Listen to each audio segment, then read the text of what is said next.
میرے بھائیوں میرے بزرگوں، تیسری بات یہ ہے کہ منہج سلف سے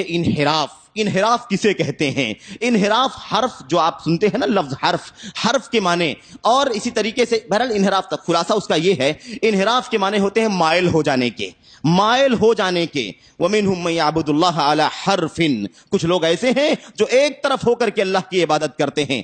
یعنی ایک مقصد کے مطابق عمل کرتے ہیں، ایک ہدف کے مطابق عمل کرتے ہیں، جب تک وہ ہدف حاصل ہوتا ہے عمل کرتے ہیں، اور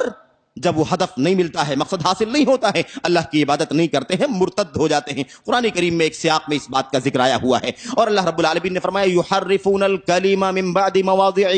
یحرفون، آپ تحریف کا لفظ سنتے ہیں، یہ تحریف کا لفظ بھی اسی سے بنا ہوا ہے، حرف سے، ہا را فا سے، اسی سے انحراف ہے، اسی سے تحریف ہے۔ تحریف کے معنی کیا ہوتے ہیں؟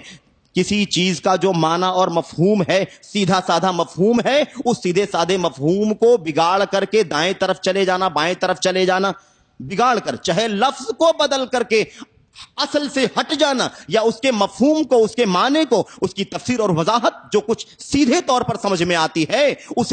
سے ہٹ کر کے دائیں طرف مائل ہو جانا، بائیں طرف مائل ہو جانا، اور تحریف کے معنی ہوتے ہیں دائیں بائیں مائل کر دینا۔ امت کے بارے میں میرے بھائیوں، پچھلی امتوں کے بارے میں آپ جانتے ہیں، بنی اسرائیل کے حوالے سے کہ اللہ رب العالمین نے کئی جگہوں پر اس بات کا ذکر کیا ہے قرآن کریم میں کہ یہ لوگ اللہ رب العالمین کے کلمات کو، اللہ رب العالمین کی کتاب کی جو آیتیں ہیں، اس کے جو حروف اور الفاظ ہیں، اسے اپنی جگہوں سے بدل دیتے ہیں، الفاظ بھی بدل دیتے ہیں، معنی کو بھی تبدیل کر دیتے ہیں۔ جو اصل سیدھا ہے، جو مقصود ہے رب ذوالجلال کا، جو غایت ہے اللہ رب العالمین کے پیغام کا جو مقصد ہے، اس سے ہٹ کر کے دائیں بائیں گھما لیتے ہیں، اپنے مفاد کے مطابق، اپنے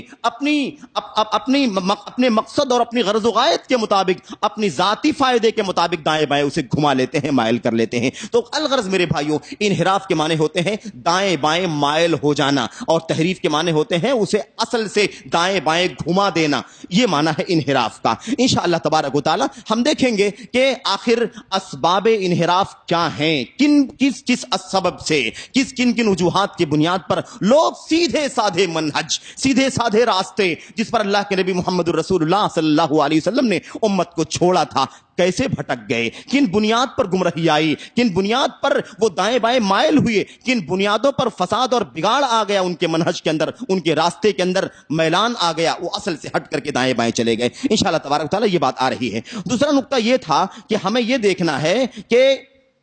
سلف کسے کہتے ہیں؟ سلف اللہ کے نبی محمد الرسول اللہ صلی اللہ علیہ وسلم رأس السلف ہیں، امام السلف ہیں، نبی کریم صلی اللہ علیہ وسلم سلف کی اصل ہیں، سلف کے امام ہیں، اور پوری دنیا انسانیت کے پیغمبر اور محسن ہیں میرے بھائیوں۔ اور اس کے بعد ہم جب دیکھیں نبی کریم صلی اللہ علیہ وسلم کے بعد، تو آپ کے صحابہ کرام، آپ کے تابعین، اور صحابہ کرام کے بعد تابعین، اور اس کے بعد تبع تابعین، اور جو لوگ بھی قیامت تک اسی نقش قدم پر چلتے رہیں گے، ومن تبعہم احسان، جو لوگ اخلاص کے ساتھ، الہیت کے ساتھ، پوری سچائی کے ساتھ اسی نقش پر، اسی منہج پر جس پر اللہ کے نبی نے صحابہ کرام کو چھوڑا، صحابہ کرام چلتے رہے، پھر وہی چیز آگے بڑھی، تابعین چلتے رہے، وہی چیز آگے بڑھی، تبع تابعین چلتے رہے، وہی چیز آگے بڑھی، امت کے اعیان، علماء، محدثین، فقہاء اور امت کے وہ اجلہ چلتے رہے۔ اللہ کے فضل و کرم سے اس نقش پر جو بھی چلتے رہیں گے قیامت کی صبح تک انشاءاللہ تبارک و تعالی وہ ان بشارتوں کے مستحق ہوں گے، اور انشاءاللہ تبارک و تعالی ضلالت اور گمراہی ان کے قریب نہیں آئے گی۔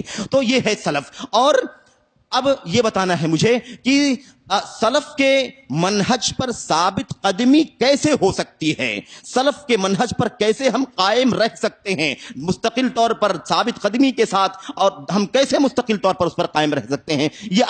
یہ سمجھنا ہے کہ اس کے اصول کیا ہیں، اس کے ضابطے کیا ہیں۔ میرے بھائیوں میرے بزرگوں، اللہ کی کلام قرآن کریم کی وہ آیت کریمہ ہم بار بار پڑھتے ہیں، تلاوت کرتے ہیں، اہدنا الصراط المستقیم، اہدنا الصراط المستقیم، اے اللہ ہمیں صراط مستقیم کی، سیدھے راستے کی ہدایت عطا فرما، سیدھے راستے کی رہنمائی فرما، سیدھا راستہ دکھا، سیدھی راہ چلا۔ یہ صراط مستقیم، یہی وہ نقشے، یہی وہ راستہ ہے سیدھا جس پر اللہ کے نبی صلی اللہ علیہ وسلم نے اپنے صحابہ کرام کو چھوڑا۔ اسی کی ہدایت کی دعا کرتے ہیں، اسی پر ثابت قدمی زندگی کی ہم دعا کرتے ہیں اور ہر مومن اپنی اپنی نماز کی ہر رکوع ہر رکعت میں دعا کرتا ہے، ہدایت دے، رہنمائی کر اس راستے کی جو سیدھا راستہ ہے۔ اللہ رب العالمین نے اس کے آگے اشارہ کر دیا کہ اس پر ثابت قدم رکھ، اور جو انحراف کا شکار ہو گئے ہیں، دائیں بائیں چلے گئے ہیں اس سیدھے راستے سے، اے اللہ ان راستوں پر نہیں چلانا، ان راستوں سے بچانا۔ تو اہدنا الصراط المستقیم صراط الذین انعمت علیہم، یہ وہ سیدھے راستے کی بات ہے، یہ اس سیدھے راستے کی، اس منہج کی، اس گام کی وضاحت، اس گام کی درخواست کی جا رہی ہے ہدایت کے سلسلے میں، جس گام پر چلنے والوں کو تو نے اپنی نعمتوں سے نوازا ہے، الذین انعمت علیہم، جن پر تو نے انعام کیا ہے۔ غیر المغضوب علیہم ولا الضالین، غیر المغضوب علیہم ولا الضالین، نہ یہ مغضوب والوں کا راستہ جو بھٹک گئے ہیں، انحراف کا شکار ہو گئے ہیں، نہ یہ ضالین کا راستہ جو بھٹک گئے ہیں، انحراف کا شکار ہو گئے ہیں۔ اے اللہ یہ منہج سلف ہے، اس پر قائم رکھنا، اس سے انحراف سے بچانا، نہ دائیں چلے جائیں ہم جو مغضوبین کا راستہ ہے، اور نہ بائیں چلے جائیں جو ضالین کا راستہ ہے۔ اللہ رب العالمین نے اپنے اس کلام کی ان آیتوں میں اس بات کی وضاحت فرمائی ہے کہ یہ گام سلف ہے، یہ منہج سلف ہے، اور یہ انحراف کے راستے ہیں۔ میرے بھائیوں، میرے بزرگوں، اگر آپ تاریخی طور پر جائزہ لیں، باریکی کے ساتھ ہمارے اعیان کبار علماء موجود ہیں، الحمدللہ ہم ان سے استفادہ کرتے ہیں۔ اگر آپ پوری امانت کے ساتھ اگر پوری تاریخ کا جائزہ لیں، اللہ کے اس کلام کی اس آیت کو سامنے رکھتے ہوئے کہ صراط مستقیم وہ ان لوگوں کا راستہ جو انعام یافتگان کا راستہ ہے، یہ اصل ہے، یہی منہج سلف ہے، یہی گام سلف ہے، اور یہ دائیں بائیں مائل ہونے والے، یہ ضالین اور مغضوبین کے راستے، یہ انحراف والوں کا راستہ ہے۔ اگر آپ دیکھیں اور جو اسباب آپ کے سامنے بیان کیے جائیں گے، اشارے آئیں گی، تفصیلات نہیں آئیں گی، لیکن اگر آپ اندازہ لگائیں تو یہ جاننا ممکن ہے، اور یہ مشکل نہیں ہے، بہت آسان ہے کہ یہ جو مغضوبین کا راستہ ہے، مغضوبین کی جن کی طرف اشارہ کیا یہودیوں کا، اور ضالین یہ عیسائیوں کا، میرے بھائیوں میرے بزرگوں، پوری تاریخ میں منہج سلف سے انحراف کا جو سبب ہے وہ یہی دونوں پہلو ہیں، بس یہی اہل کتاب کی سازشیں، ان کی ریشہ دوانیاں، ان کا اضلال، اور ان کی داؤ پیچ اور ان کے مکر و فریب، ان لوگوں نے کبھی ظاہری طور پر کبھی باطنی طور پر امت کے اندر ایسی چیزیں پیدا کی، اور ایسے شوشے ڈالے جن کی بنیاد پر امت منہج سلف سے، گام سلف سے انحراف کا شکار ہو گئی۔